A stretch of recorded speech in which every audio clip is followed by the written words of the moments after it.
নমস্কার বন্ধুরা, Ayodhya hill village ফুডের পক্ষ থেকে আপনাদের সবাইকে জানাই আন্তরিক শুভেচ্ছা ও অভিনন্দন।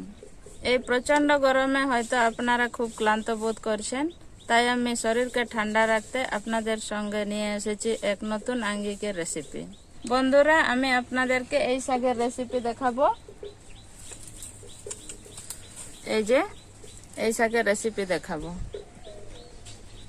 এখানের এই শাকগুলো আমি নেব না, কারণ এখানের শাকগুলো সব বুড়ো হয়ে গেছে। উপরে ওই কচি কচি শাক আছে, আমি সেই কচি কচি শাকগুলো তুলবো। তো এখানে আমি একটা সিঁড়ি নিয়েছি, এই সিঁড়ির উপর বসে আপনাদের সঙ্গে কথা বলছি।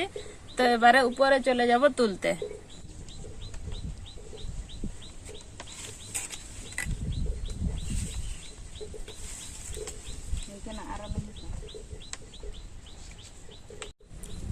হাই বন্ধুরা, আমি এখন গাছের উপরে চলে এসেছি।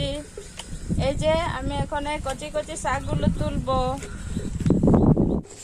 বন্ধুরা, এখন আমি এই শাক তুলছি। এই শাকটার নাম হচ্ছে গুয়াগান্ধারি। গুয়াগান্ধারি হলো একটি লতা জাতীয় শাক। এই শাকের লতা কেটে লাগিয়ে দিলে প্রচুর পরিমাণে শাক হয়। আপনারা বাড়িতে লাগাবেন, এই শাকের অসাধারণ গুণ আছে। যাদের রক্তাল্পতা আছে তারা অবশ্যই খাবেন।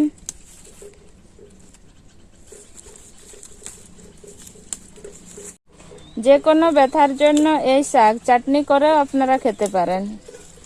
এই শাকের অন্যরকম গন্ধ হলেও এর গুণাগুণ জানলে আপনি অবাক হয়ে যাবেন। কোমর ব্যথা, হাঁটু ব্যথা, গলা ব্যথা এবং দৈনন্দিন সর্দি কাশির হাত থেকেও রেহাই পাওয়া যায়।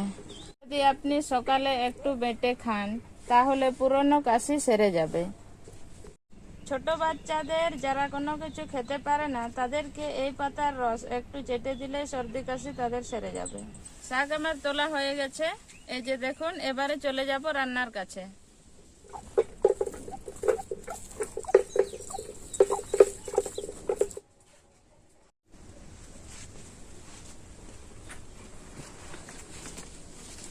রেসিপিটা বানানোর জন্য আমি কি কি নিয়েছি সেগুলো আপনাদের বলে দিচ্ছি। এখানে আলু, নুন, পেঁয়াজ, সরষের তেল আর লঙ্কা, আর এই যে নিয়েছি এই শাক। এই গুয়াগান্ধারি শাক বাটার জন্য নিয়েছি শিলনোড়া। প্রথমে আলুগুলো কেটে নেব।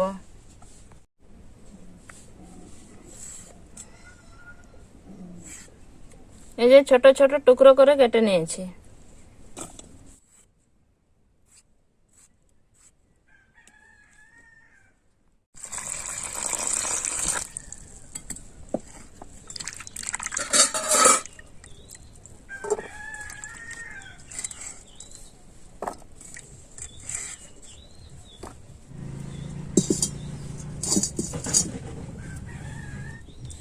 কড়াই গরম হয়ে গেল, এবারে সরষের তেল দিয়ে দিচ্ছি।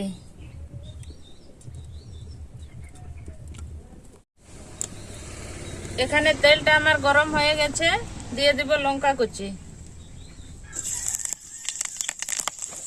5 ফোড়ন,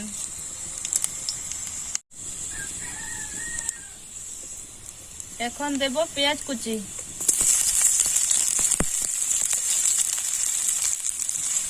এটাকে নেড়ে চেড়ে লাল করে ভেজে নিচ্ছি।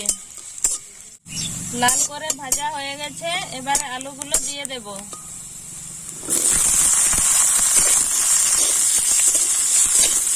স্বাদ অনুযায়ী পরিমাণ মতো নুন দিয়ে দিচ্ছি।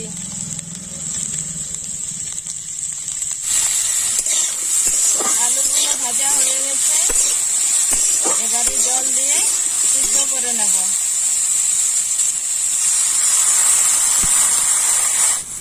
এখন ঢাকনা দিয়ে চাপা দিয়ে দেব।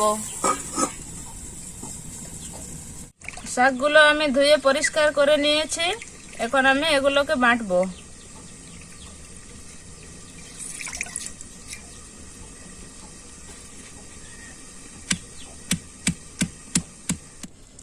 একদম মিহি করে বেটে নিচ্ছি।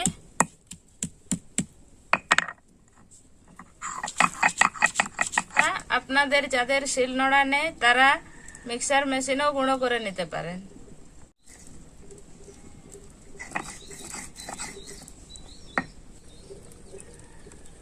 এখানে আমার মিহি করে বাটা হয়ে গেছে, এবারে তুলে নেব। এই যে এরকম হয়েছে।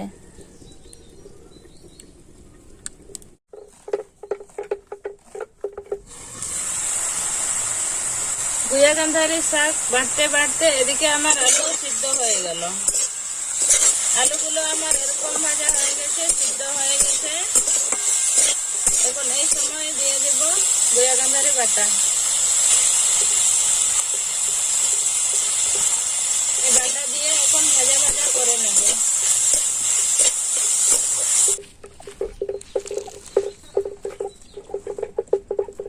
এরকম ভাজা ভাজা হয়ে গেছে, অল্প পরিমাণ জল দেব।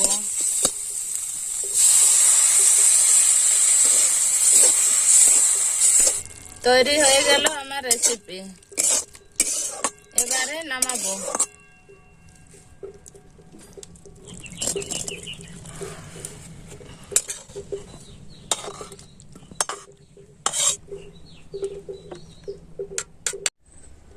বন্ধুরা, শরীরকে রোগমুক্ত রাখতে এরকম এই গুয়া গান্ধারির রেসিপি আপনারা প্রত্যেকে বাড়িতে প্রায়ই তৈরি করে খাবেন।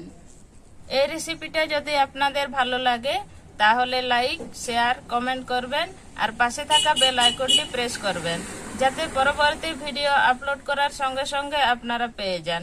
তো বন্ধুরা, এই গরমে আপনারা সবাই ভালো থাকবেন, সুস্থ থাকবেন। নমস্কার।